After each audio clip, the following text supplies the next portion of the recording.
नमस्कार, राजस्थान समाचार देख रहे हैं आप और मैं हूं आपके साथ प्रज्ञा मिश्रा। बुलेटिन की शुरुआत करेंगे, लेकिन उससे पहले सीधे आपको घाना की संसद में ले चलते हैं, जहां पीएम मोदी का संबोधन हो रहा है। क्या कुछ कह रहे हैं, चलिए आपको सुनाते हैं।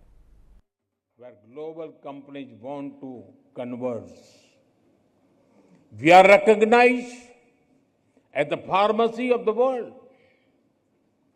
Indian women today lead in science, space, aviation, and sports. India landed on the moon, and today an Indian is in orbit giving wings to our human space flight mission. और कितना सुखद संयोग है कि भारत के कई गौरव भरे क्षण में अफ्रीका जुड़ा हुआ है। जब भारत ने चंद्रयान के चांद के साउथ पोल पर लैंड किया तो उस दिन भी मैं अफ्रीका में था। और आज जब एक भारतीय एस्ट्रोनॉट मानवता के उज्जवल भविष्य के लिए स्पेस स्टेशन में एक्सपेरिमेंट्स कर रहा है, मैं एक बार फिर अफ्रीका में हूं। Africa has been connected to many of India's proudest moments in space. When India Chandrayaan landed on the moon's south pole, I was in Africa. And today, as an Indian astronaut conducts experiments on board space station for the welfare of humanity, I am once again in Africa. This is no ordinary coincidence. It reflects the deep bond we share, our common aspirations, and our shared future. Our development is inclusive. Our growth touches the lives of every Indian. The people of India have resolved to make India a developed nation by 2047, when we celebrate 100 years of independence. As Ghana continues to pursue the path of progress and prosperity, India shall walk with you shoulder to shoulder on this road. Friends, आज global उठापटक के हर किसी के लिए चिंता का कारण है। ऐसे में भारत का लोकतंत्र आशा की किरण बना हुआ है। उसी प्रकार से भारत की विकास यात्रा ग्लोबल ग्रोथ को गति देने वाली है। विश्व का सबसे बड़ा लोकतंत्र एक ऐसा स्तंभ है जो जितना मजबूत होगा, दुनिया को उतना ही सशक्त बनाएगा। वैश्विक स्थिरता बढ़ाने में योगदान करेगा। In these times of global uncertainty, India's democratic stability shines as a ray of hope. India's rapid progress is a catalyst for global growth. As the world's largest democracy, India is a pillar of strength for the world. A strong India will contribute to more stable and prosperous world. After all, our mantra is सबका साथ, सबका विकास, सबका विश्वास, सबका प्रयास. It means together for everyone's growth, with everyone's trust and effort, India remains a committed partner in Africa's development journey. We support Africa's Development Framework Agenda 2063 to secure a bright and sustainable future for its people. तो घाना की संसद से आप PM Modi का संबोधन सुन रहे थे, जहां पर वो भारत और अफ्रीका के रिश्तों के बारे में बात कर रहे थे। भारत और अफ्रीका में कितना विकास हुआ है, इस पर चर्चा कर रहे थे। अब रुख कर लेते हैं खबरों की ओर। मुख्यमंत्री भजनलाल शर्मा ने पंडित दीनदयाल उपाध्याय अंत्योदय संबल पखवाड़े के तहत सवाई माधोपुर जिले के बालेर गांव का दौरा किया। आपको बता दें, मुख्यमंत्री ने यहां राजकीय उच्च माध्यमिक विद्यालय में आयोजित जन कल्याण शिविर में शिरकत भी की। विभिन्न योजनाओं के लाभार्थियों और उन्हें प्रमाण पत्र भी इस दौरान वितरित किया गया। आपको बता दें, शिविर के शुभारंभ से पहले मुख्यमंत्री ने पौधारोपण कर पर्यावरण संरक्षण का भी संदेश दिया। इस दौरान सीएम भजनलाल शर्मा ने लोगों को संबोधित किया। क्या कुछ कहा, चलिए आपको सुनाते हैं। उसके लिए यमुना समझौते का पानी लेकर के हम आ रहे हैं। उसकी हमारी डीपीआर बन रही है, अगले 2-3 महीने में तैयार होकर के उसका काम भी प्रारंभ हो जाएगा। हमारी उदयपुर की देवास स्कीम हो या हमारी माही डैम की स्कीम हो या नर्मदा का पानी हो या गंग नहर या इंदिरा नहर से आने वाला हमारे राजस्थान के हनुमानगढ़ गंगानगर से लेकर के बीकानेर, जैसलमेर, नागौर और बाड़मेर तक, जोधपुर तक जिसका पानी जाता है, उसके लिए भी हमने 4000 करोड़ रुपए देकर के उस योजना को भी आगे बढ़ाया। हम कहते हैं कि हमारे किसान का अगर भला होगा, अगर किसान के खेत को पानी मिलेगा, तो मैं ये तो नहीं कह सकता, कांग्रेस के नेता कहते हैं, लेकिन मुझे ये विश्वास है कि किसान के खेत को अगर पानी मिलेगा तो किसान अपनी जमीन में पानी दे करके किसान जरूर सोना पैदा कर सकता है, ये मुझे विश्वास है। और आज अभी कह रहे थे, मैं आया था कि बारिश आ गई।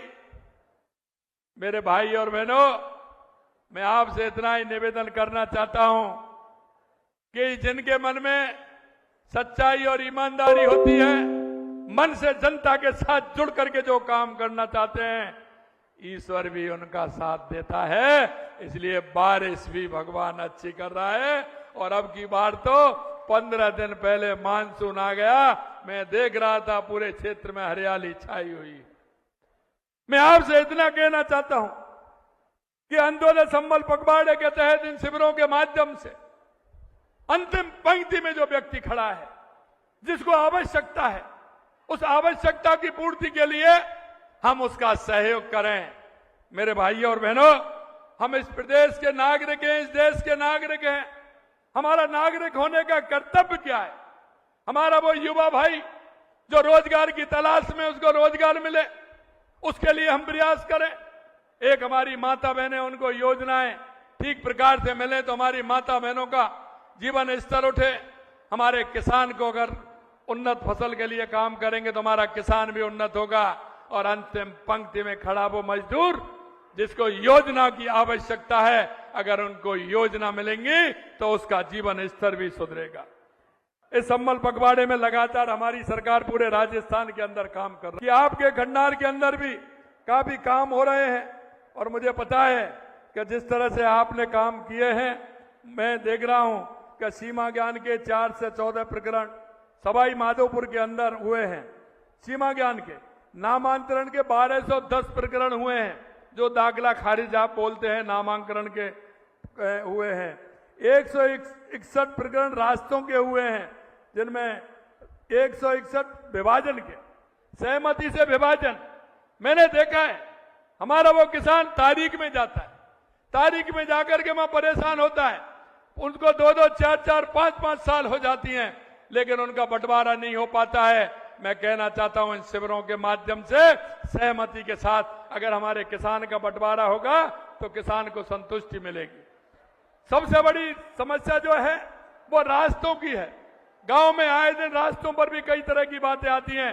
रास्तों को ठीक प्रकार से कैसे निपटाएं, रास्तों को कैसे करें, उनके प्रकरण भी हैं। मैं धन्यवाद देना चाहता हूं, सवाई माधोपुर के अंदर 228 प्रकरण रास्तों के खुलने का काम इन शिविरों में हुआ है। कई लोगों को पट्टे नहीं मिलते हैं। अगर उसकी आबादी में जमीन तो है, मकान भी है, लेकिन पट्टा नहीं मिलता है। अब मैंने देखा है कि 690 पट्टे, लगभग 690 पट्टे सवाई माधोपुर के अंदर मिले हैं। अगर मेरे गरीब भाई को पट्टा मिलेगा तो वो भाई मेरा कहीं बैंक से लोन भी ले लेगा। उसको आवश्यकता होती है कुछ काम करने की, तो कम से कम उसको पट्टा तो मिल जाए। हम देखते हैं किसान के पास मकान भी है, जमीन भी है, आबादी में, लेकिन उसका पट्टा नहीं है, तो वो उसका उपयोग नहीं कर सकता है। मैं आपसे यही कहना चाहता हूं, ज्यादा से ज्यादा पट्टे भी उसमें मिले। हमने कहा कि बारिश का मौसम होता है, आप सभी जानते हैं कि पशुओं में कई तरह की बीमारी आती है। हमने कहा इनके शिविरों के माध्यम से हमारा किसान, क्योंकि किसान और पशुपालन का मेल है, हमारा किसान पशुपालन भी करता है, कृषि के साथ साथ ये दोनों चलते हैं, तो किसी भी प्रकार से हमारे किसान को दिक्कत नहीं हो, उसके पशुधन को किसी तरह की परेशानी नहीं हो, तो उनके लिए टीकाकरण का काम भी चल रहा है, जिससे उसको किसी तरह की परेशानी नहीं हो। अब रुक करते हैं अगली खबर की। हनुमान बेनीवाल इन दिनों अपने राजनीतिक मुद्दों को लेकर लगातार धरना प्रदर्शन कर रहे हैं। इसी बीच उनके आवास की बिजली काटे जाने की खबर सामने आई है, जिससे उनके समर्थकों में नाराजगी फैल गई है। समर्थकों का कहना है कि ये कदम बेनीवाल के आंदोलन को दबाने की कोशिश है। इस मुद्दे पर जब बीजेपी के प्रदेशाध्यक्ष मदन राठौर से सवाल किया गया, तो उन्होंने सीधा जवाब देते हुए हनुमान बेनीवाल पर निशाना साधा। राठौर ने कहा, बेनीवाल खुद बिजली का बिल नहीं भरते और इलाके के लोगों को भी ऐसा करने से मना करते हैं। उन्होंने इसे गंभीर और गैर जिम्मेदाराना हाथ बताया। आपको बता दें, राठौर बेनीवाल की राजनीति को नकारात्मक बताते हुए कहा कि लोगों को फ्री बिजली पानी जैसे वादे देकर गुमराह किया जा रहा है। उन्होंने कहा कि इस तरह की राजनीति सिर्फ कुछ समय तक ही असर दिखाती है, लेकिन ये टिकाऊ नहीं होती। उन्होंने आगे ये भी कहा कि अगर हर चीज फ्री देने का वादा करेंगे तो फिर सरकार कैसे चलेगी, विकास कैसे होगा, इन बातों का कोई जवाब नहीं होता। उन्होंने नेताओं से सकारात्मक राजनीति करने की अपील की है, जिससे व्यक्ति भी सशक्त होकर देश भी आगे बढ़ सके। हनुमान बेनीवाल जी नकारात्मक राजनीति कर रहे हैं।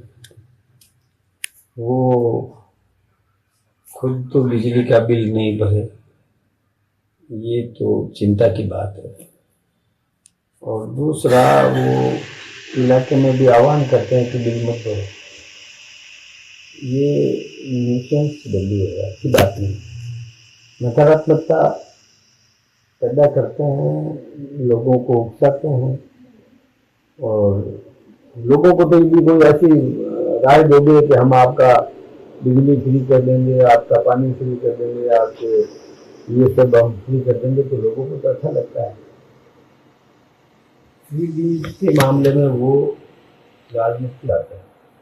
मैं सोचता हूँ कि ये नकारात्मक राजनीति है, और ये कुछ देर चलेगी, ज्यादा दिन नहीं चल सकती है, क्योंकि वो जब लोगों को लगेगा कि ये संभव ही नहीं, आप एक बार दे दो, दो बार दे दो, हर बार ये देते रहोगे, तो आखिर सरकार कैसे चलेगी, या विकास कैसे होगा, या विस्तार कैसे होगा। काम तो बढ़ाना पड़ता है, करना पड़ेगा। फिर अब ये सब भी ऐसे कर दो, ये ठीक बात नहीं है। उनको चाहिए पॉजिटिव पॉलिटिक्स करें, अच्छी राजनीति करें, सकारात्मक करें, इसमें और विकास के मार्ग प्रशस्त हो, ऐसी कोई राजनीति करें। सुझाव भी ऐसे दो कि जिससे वो खुद भी समृद्ध हो व्यक्ति, और औरों को भी सहयोग करने की शक्ति उसमें हो। फिर देश के विकास कैसे हो सकता है, उसके बारे में सोचना चाहिए, उसके बारे में प्लानिंग देना चाहिए। ये इस प्रकार की बात, मतलब नकारात्मक बात करना ठीक नहीं है। दूसरा, वो ये जैसे SIT की बात हुई, या कोई भी बात हो, तो वो हमेशा ही कोई न कोई इश्यू पर भड़काने का काम करते हैं। ये ठीक नहीं। हमारी पार्लियामेंट में बैठे आज हमारे राजनीतिक नहीं। बस लिस्ट कब अप्रूव हो रही है, कितना टाइम लगेगा करने लिस्ट के मामले में मैं बताऊँ आपको, देखिए हमारा काम चल रहा है, हमारे कार्यकर्ता काम कर रहे हैं। अब उसमें से कुछ नए रहेंगे, कुछ पुराने रहेंगे, पुरानों को भी हम काम में लेंगे, कुछ नए भी लेंगे, और दायित्व बदलता है, किसी का होता है, उसमें कोई बात नहीं है। अब इसमें जब हम सब काम ढंग से कर रहे हैं तो पता नहीं क्यों लोग इंतजार कर रहे हैं। बाकी देखिए हमारा काम सही चल रहा है, और केंद्रीय नेतृत्व जब चाहेगा तब अप्रूव करके भेज देगा। तो हमारा ये इस पर कोई दबाव नहीं है। हमारे तो यही है कि हमारे कार्यक्रम होने चाहिए, हमारे सारे कार्यक्रम सफलतम हो रहे हैं।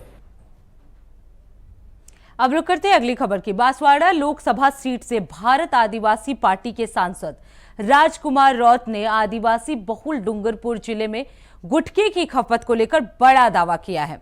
उनका कहना है कि भारत आदिवासी पार्टी के सांसद राजकुमार रौत ने गुटखे के बारे में फेसबुक पर एक पोस्ट लिखा, जिसकी बड़ी चर्चा हो रही है। रौत ने इसमें लिखा कि डूंगरपुर जिले के लोग एक दिन में 1 करोड़ और एक साल में करीब 360 करोड़ रुपए का गुटखा खा जाते हैं।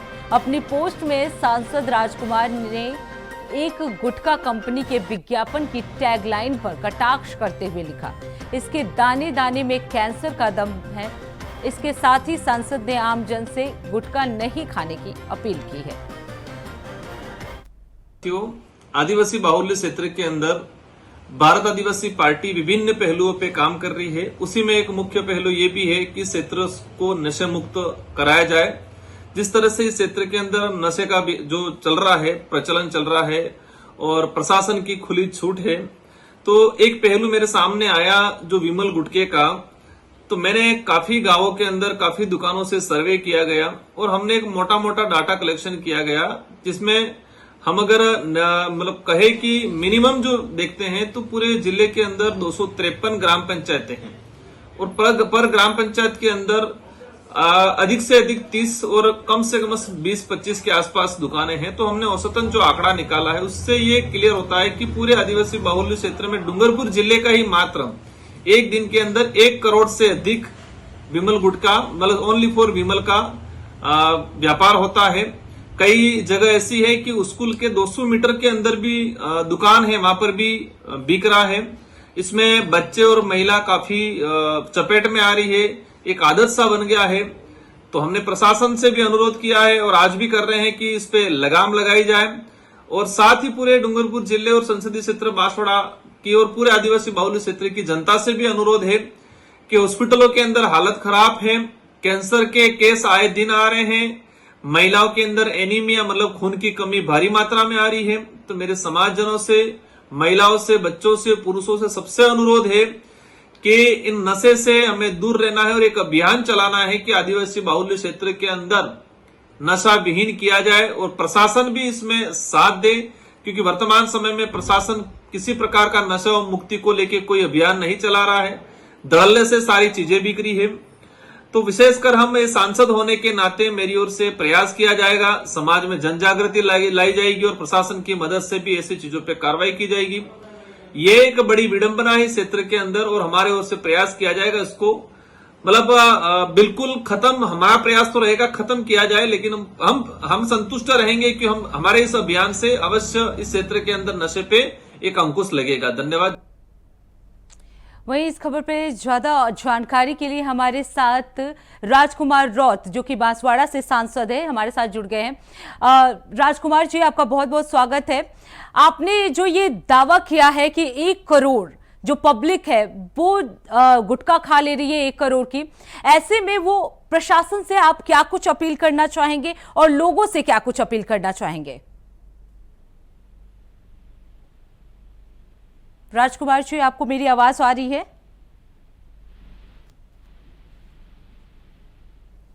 तो आपको बता दें, राजकुमार रौत जो कि दौरे पर पहुंचे हुए थे, भ्रमण के लिए निकले हुए थे, इस दौरान उन्होंने ये दावा किया कि एक दिन में 1 करोड़ से ज्यादा के गुटखे की बिक्री होती है डूंगरपुर में उन्होंने लोगों से अपील की है कि नशा से दूर रहें और ज़्यादा से ज़्यादा अपने स्वास्थ्य पर ध्यान दें।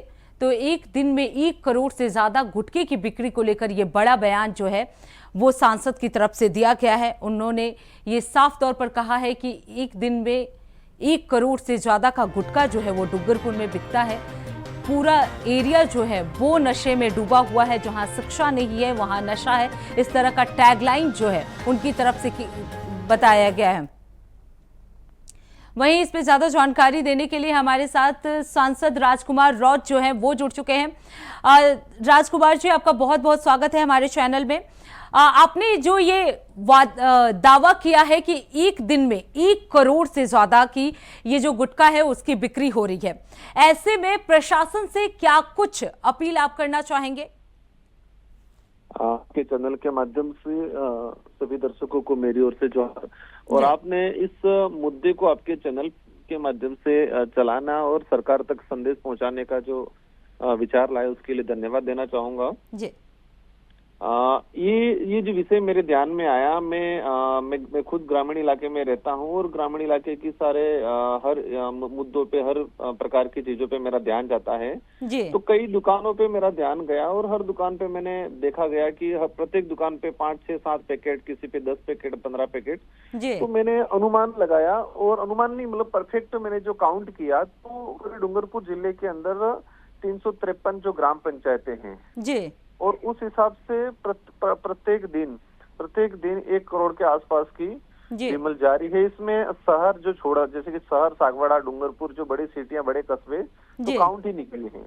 तो मेरा सरकार से और प्रशासन से अनुरोध है कि गवर्नमेंट की गाइडलाइन भी बनी हुई है कि जो सरकारी विद्यालय है उसके 200 मीटर की रेंज में धूम्रपान वर्जित है जी। लेकिन आदिवासी बाहुल्य क्षेत्र के प्रत्येक इलाके के अंदर 200 मीटर तक क्या 50 मीटर की रेंज में स्कूल का गेट है, गेट के निकलते सामने ही धूम्रपान बिक रहा है। प्रशासन किसी प्रकार की कोई कार्रवाई नहीं कर रहा है और इतना सारा एक दिन के अंदर मतलब 1 करोड़ के आसपास, तो माना जाए साल भर के अंदर 3, 3.5 मतलब अरब के आसपास का ये धूम्रपान जो बिक रहा है। तो मुझे जहाँ तक समझ में आया जी, कि जिस क्षेत्र के अंदर शिक्षा नहीं गई उस क्षेत्र के अंदर नशा गया, मतलब जिस क्षेत्र में शिक्षा नहीं पहुंच पाई वहां पर नशा पहुंचा है जी। और हम राजस्थान का भी सर्वे करेंगे तो जहां पर शिक्षा की कमी है वहीं सबसे ज्यादा नशे की, ये धूम्रपान की बिक्री हो रही है। बिल्कुल बिल्कुल राजकुमार रौत जी, जिस तरीके से शिक्षा जहां नहीं पहुंच पाती है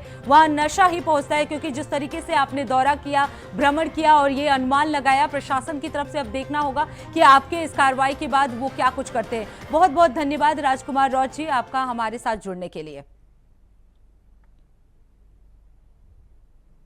अब रुक कर लेते हैं अगली खबर की। केंद्रीय कानून मंत्री अर्जुन राम मेघवाल आज 1 दिवसीय प्रवास कार्यक्रम के दौरान श्री गंगानगर बीजेपी कार्यालय पहुंचे, जहां उन्होंने कहा कि गंग नहर में 100 वर्ष पूर्ण हो चुके हैं और केंद्र सरकार की तरफ से सुशासन के 100 कार्यक्रम भी आयोजित किए जा चुके हैं। उन्होंने कहा इस कार्यक्रम के तहत कई 100 से ज्यादा लोगों को सम्मानित किया गया है और ये बड़ी उपलब्धि जो है सरकार की मानी जा सकती है, क्योंकि 100 दिन जो है वो पूरे हो चुके हैं। अब रुक करते हैं अगली खबर की। दिल्ली मुंबई एक्सप्रेसवे हाईवे का जयपुर बांदी कुई तक लिंक रोड से आज चालू हो गया है। आपको बता दें इससे दौसा जिले को नई सौगात मिली है। इस अवसर पर बांदी कुई विधायक भागचंद टाकरा जो है लिंक रोड से जुड़ गया है। इसके साथ ही सरकार के बजट घोषणा में इंडस्ट्री और लॉजिस्टिक हब बनाने की भी बात की गई है, जिसे अनुमति मिल गई है। ये बड़ी उपलब्धि जो है वो मानी जा सकती है। अब रुक करते हैं अगली खबर की। नेपाल में आयोजित एशिया कप 8वीं ओपन इंटरनेशनल ताइक्वांडो चैंपियनशिप में झुंझुनू जिले के अंकित गुर्जर ने शानदार प्रदर्शन करते हुए 68 किलोग्राम सीनियर वर्ग में गोल्ड मेडल जीतकर इतिहास रच दिया। आपको बता दें अंकित ने इस प्रतियोगिता में नेपाल के खिलाड़ी को हराकर स्वर्ण पदक अपने नाम किया है, जो न सिर्फ माता पिता बल्कि पूरे झुंझुनू के लिए एक बड़ी बात है।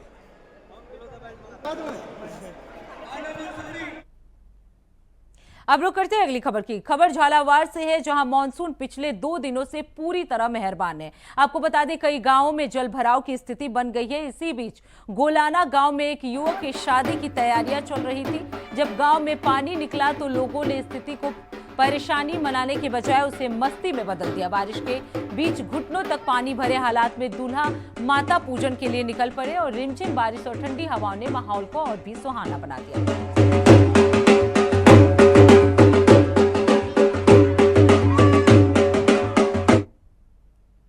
अब रुक करते अगली खबर की। खबर पाली से है, जहां राज्य सरकार द्वारा चलाए जा रहे पंडित दीनदयाल उपाध्याय अंत्योदय संबल पखवाड़े के तहत बुधवार को राजकीय बांगड़ विद्यालय में स्कूटी वितरण का समारोह आयोजित किया गया। आपको बता दें, इस कार्यक्रम में कुल 46 छात्राओं को स्कूटी बांटी गई। इससे संस्थान ने वितरित लक्ष्य के 100% करीब पहुंचने की बात कही। तो ये बड़ी उपलब्धि जो है वो सरकार की मानी जा सकती है। 46 स्कूटी जो है वो बांटे गए। देखो, अब रुक करते हैं अगली खबर की। खबर बाराज से है, जहां एक सनसनीखेज वारदात सामने आई है, जहां एक मनचले युवक ने कॉलोनी निवासी पर लाठी और चाकू से हमले कर दिए और उसे घायल कर दिया। जानकारी के अनुसार आरोपी युवक पिछले कई दिनों से कॉलोनी में आकर लड़की से छेड़छाड़ करता था। जब उसे रोकने की कोशिश की गई तो उसने एक बुजुर्ग पे हमला कर दिया, जिसके बाद पुलिस जो है मौके पर पहुंची और उस युवक को गिरफ्तार कर लिया।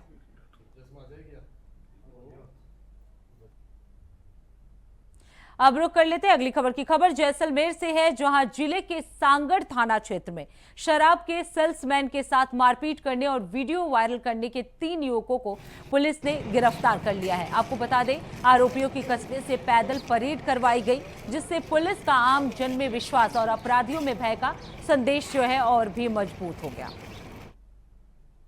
तो फिलहाल राजस्थान समाचार में इतना ही। देश दुनिया की तमाम बड़ी खबरों के लिए देखते रहिए इंडिया वॉइस। तब तक के लिए नमस्कार।